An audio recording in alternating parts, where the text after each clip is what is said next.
Okay बच्चों, अब हम हमारे एक नेक्स्ट टॉपिक पे बढ़ते हैं आगे, the tropical rain forest. Last time हमने वो पोलार के बारे में हमने देखा था, मतलब पोलार एरियाज़ जो होते हैं, ठीक है, वहाँ पर रहने वाले एनिमल्स देखा था, पेंगुइन के बारे में और पोलार बियर के बारे में, ठीक है, जो एक्सट्रीम ठंडे थे उसके बारे में हमने उनके एडाप्टेशन के बारे में देख लिया था। Now today we have to discuss about the tropical rainforest. The tropical region has generally a hot climate because of its location around the equator. देखो अब ये कहाँ पर हैं, जैसे हमने देखा कि पोलर रीजन जो थे वो नॉर्थ और साउथ पोल के ऊपर थे, ये इक्वेटर के ऊपर हैं और इक्वेटर के ऊपर होने की वजह से इनका जो क्लाइमेट होता है वो हॉट रहता है। Even in the coldest month the temperature is generally higher than about 15 degree Celsius. बहुत सर्दी जब होती है तो भी इनका टेम्परेचर 15 डिग्री के आसपास रहता है, लेकिन समर्स उनके बहुत हॉट रहते हैं। During hot summers the temperature में cross 40 degree Celsius and days and nights are almost equal in length throughout the year. Day और नाइट के आवर्स में फ़र्क ज़्यादा नहीं होता है, मतलब 1-2 आवर्स का फ़र्क रहता है। वहाँ जैसे आपने देखा था कि भाई 6 महीने दिन 6 महीने रात, ऐसा तो होता ही नहीं बिल्कुल। 24 आवर्स में इनका जो रेंज रहता है वो 12 के आसपास, मतलब कभी 10-14 हो जाता है विंटर के अंदर, कभी 11-13 हो जाता है, बस ज़्यादा फर्क नहीं रहता है। This regions get plenty of rainfall, hot होने की वजह से बहुत बारिश होती है। And important feature of this region is tropical rain forest. इन ट्रॉपिकल रीजन का सबसे ज़्यादा जो हम जो फीचर्स के बारे में बात करेंगे, इंपॉर्टेंट जो फीचर्स होता है वो है उसका rain forest.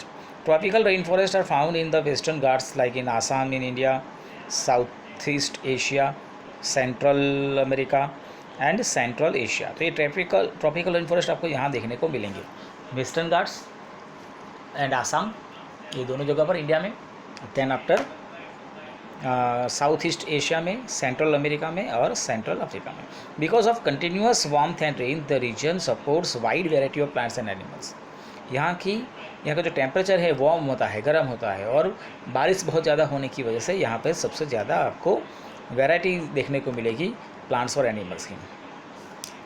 And the major type of animals living in the rain forest are monkeys, apes, gorillas, tigers, elephants, leopards, lizards, snakes, birds and insect। तो यहाँ पर जो आपको देखने वाले एनिमल्स होंगे मैक्सिमम नंबर्स में आपको ये सब देखने को मिलेंगे। So let us read about the adaptation. हम इसके एडेप्टेशन के बारे में देखें कि ये किस तरह से अपने आप को उन्होंने हॉट और ह्यूमिड क्लाइमेट के अंदर उन्होंने अपने आप को ढाला हुआ है। So the climatic condition in rainforest are highly suitable for supporting an enormous numbers and variety of animals। ये जो climatic condition है रेन फॉरेस्ट की, it is very suitable for supporting numbers of and varieties of animals। Since the numbers are large, there is an intense competition for food and shelter। अब यहाँ पर, और देखो आपने पोलर रीजन देखा तो वहाँ पर क्या है, बहुत कम डाइवर्सिटीज़ हैं, प्लांट्स भी कम रहेंगे, एनिमल्स भी बहुत कम रहेंगे, मतलब एक एनिमल के दूसरे एनिमल के साथ कंपटीशन बहुत कम रहता है। जबकि यहाँ पर नंबर्स ऑफ ऑर्गेनिजम्स हैं, नंबर्स ऑफ टाइप्स ऑफ, मतलब उनकी वैरायटी भी ज़्यादा है और उनके नंबर भी ज़्यादा हैं। ऐसे सिचुएशन में उनको फूड के लिए, शेल्टर के लिए, मैटिंग के लिए भी बहुत ज़्यादा कॉम्पिटिशन करनी पड़ती है। So many animals are adapted to living on the trees. उसमें क्योंकि फॉरेस्ट एरिया बहुत ज़्यादा है यहाँ पर, तो नंबर्स ऑफ एनिमल ऐसे हैं जो पेड़ के ऊपर रहते हैं, जैसे कि red eyed frog has developed sticky pads on its feet to help to climb trees on which it lives. तो red eyed frog famous frog है ये, रेड आई, आँख लाल लाल आँखें होती है उसकी, और उसके अगर पैर देखो तो स्टिकी पैड्स होते हैं पैरों के, जिससे वो इजीली पेड़ के ऊपर चिपक कर आगे बढ़ सकता है। To help them live on the trees, monkeys have long tails for grasping branches। बंदर देखो बहुत मैक्सिमम नंबर्स ऑफ मंकीज़ आपको इस एरिया में देखने को मिलेंगे, और उनकी एक लंबी पूँछ होती है हंटर जैसी, वो उनको बैलेंस बनाने में प्लांट के ऊपर और वहाँ पर ब्रांचेस को पकड़ कर बैठने में हेल्प करती हैं। Their hands and feets are such that they can easily hold on to the branches. अब उनके हाथ पैर देखें तो उसके जो पंजे जिसको बोलते हैं paws, they are so design that can branch को पकड़ सकते हैं easily. As there is competition for food, some animals are adopted to get food not easily reachable. अब फूड की कंपटीशन है तो मतलब ये हुआ कि बहुत सारे एनिमल्स हैं जो उनको फूड जो है वो इजीली मिलता नहीं है।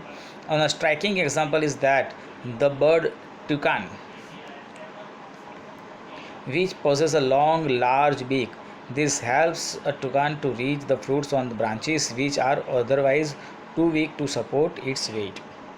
तो आप देखो यहाँ पर ये रेड आइड फ्रॉग हैं, न्यू मंकी हैं, यहाँ पर दिया हुआ ये रहा देखो, तो इसकी आप चोंच देखो कितनी बड़ी है। ये एक अडप्टेशन हुआ क्योंकि भाई उसको वो फ्रूट खाने के लिए, वो नट्स खाने के लिए इस तरह की बीक की ज़रूरत होती है। तो long large beak, this helps a toucan to reach the fruits on branches which are otherwise too weak to support its weight. तो वो वहाँ पर बैठ के नहीं खा सकता है, तो वो चोंच से खड़े खड़े ही चोंच से अपना फूड ले लेगा। Many tropical animals have sensitive hearing, sharp eyesights, thick skins and skin color which helps them to camouflage by blending with the surrounding. अब आप ये समझो कोई सारे ऐसे एनिमल्स हैं जिनको बहुत सारी ऐसी अडेप्टेशन दिया है, मतलब वो कम से कम आवाज़ को भी सुन सकते हैं। उनकी आई साइट देखो तो बहुत स्ट्रांग होती है, स्किन देखो तो थिक होती है, या तो कलर भी वो मैच कर सकते हैं सराउंडिंग एरिया के साथ, या तो चेंज भी कर सकते हैं।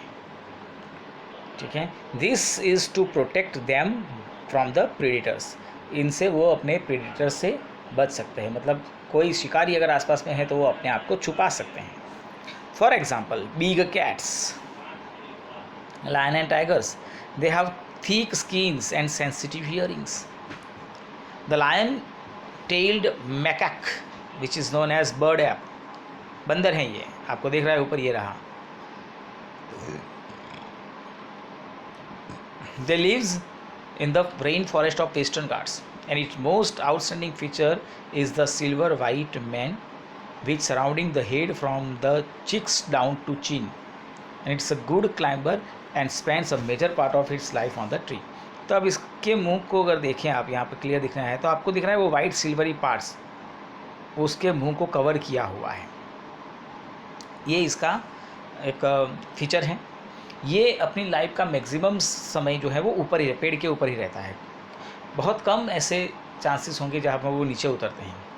It feeds mainly on fruits, it also eats seeds, young leaves, stem, flowers and birds. And this bird ape also searches for insect under a bark of the tree. जो tree की bark जो ऊपर होती है, ऊपर की surface, उसके नीचे छुपे हुए इंसेक्ट को भी वो ढूंढ के खा लेते हैं। Since it able to get sufficient food on the trees, it rarely comes down on the ground. तो उनका खाना जो है सफिशिएंटली उनको ऊपर मिल ही जाता है, तो बहुत कम चांसेस होंगे जब वो नीचे उतरते हैं। Another well known animal of Indian tropical rain forest is the elephant. Elephant देखो तो उसका अडप्टेशन है, तो it has adapted to the condition of rain forest in many remarkable ways. Like उसकी एक लंबी सी ट्रंक होती है जो उसको अच्छे से खाना लेकर देती है। It uses it as a nose because of which it has a strong sense of smell. उसकी स्मेल लेने की जो क्षमता है वो बहुत बड़ी अच्छी है। The trunk is also used by picking up the food, वो उसकी हेल्प से वो फूड को भी पिक करके अपने मुंह में ले सकता है। Moreover its tusk are modified teeth, उसके जो आप देख रहे हैं बाहर वाले जो दांत हैं, ठीक है, वो उसके दांत ही हैं जो मॉडिफाइड होकर इतने बड़े बने हैं। This can tear the bark of trees that elephant loves to eat, और इसकी हेल्प से वो बड़े बड़े पेड़ को तोड़कर चीर कर खा सकते हैं। So the elephant is able to handle the competition for food rather well. तो जो भी कंपटीशन है फूड की वो उसको हैंडल करके अपना खाना ले सकता है। बड़े बड़े कान हैं, large ears, of the elephant helps it to hear even very soft sound, यहाँ तक कि वो इंफ्रासोनिक साउंड को भी सुन लेते हैं। They also helps the elephant to keep cool in the hot and humid climate of the rain forest. आपने देखा होगा कि वो बार बार अपने कान हिलाते रहते हैं और इस तरह से वो अपनी बॉडी की गर्मी को वो रिलीज़ कर देते हैं और इतने हॉट ह्यूमिड एटमॉस्फेयर में भी वो इजीली सर्वाइव कर सकते हैं। तो ये कुछ रेन फॉरेस्ट एरिया का, रीजन का हमने अडोप्टेशन देखे। तो यहाँ पर एक दो एनिमल्स नहीं है, जैसे हमने ऊपर तो देखा था, सिर्फ पोलर बियर देखा था और पेंगुइन्स के बारे में बात करी थी, बात खत्म हो गई थी, because there are very less number of the organism. But here in the tropical region numbers of insects, numbers of reptiles, numbers of mammals सबको देखने को मिलेंगे। रीज़न सीधा ये है कि ये प्रदेश गर्म भी है और साथ में उसमें रेन भी ज़्यादा होती है, मतलब पानी ज़्यादा होगा। समझो जितना ज़्यादा पानी होगा उतनी ही ज़्यादा अवेलेबिलिटी रहेगी फूड की और उतनी ही ज़्यादा अवेलेबिलिटी रहेगी ऑर्गेनिज्म की। इसीलिए सबसे ज़्यादा पॉपुलेशन आपको इक्वेटर के आसपास देखने को मिलेगी। जैसे जैसे आप इक्वेटर से पोलर एरिया की तरफ बढ़ते हैं वैसे वैसे पॉपुलेशन डिक्रीज़ होती जाती है। तो एशिया में देखो सबसे ज़्यादा पॉपुलेशन क्यों है, क्योंकि वो इक्वेटर के ऊपर है। कि जैसे आप ऊपर या नीचे की तरफ जाते हैं आप देखेंगे पॉपुलेशन डिक्रीज़ होती जाती है। ठीक है, चलो यहाँ तक रखते हैं जहाँ पर हमारा चैप्टर ख़त्म होता है। 7 नंबर चैप्टर भी ख़त्म। आप उसकी एक्सरसाइज लिख लीजिए, मैं भेज दूँगा आपको आंसर्स।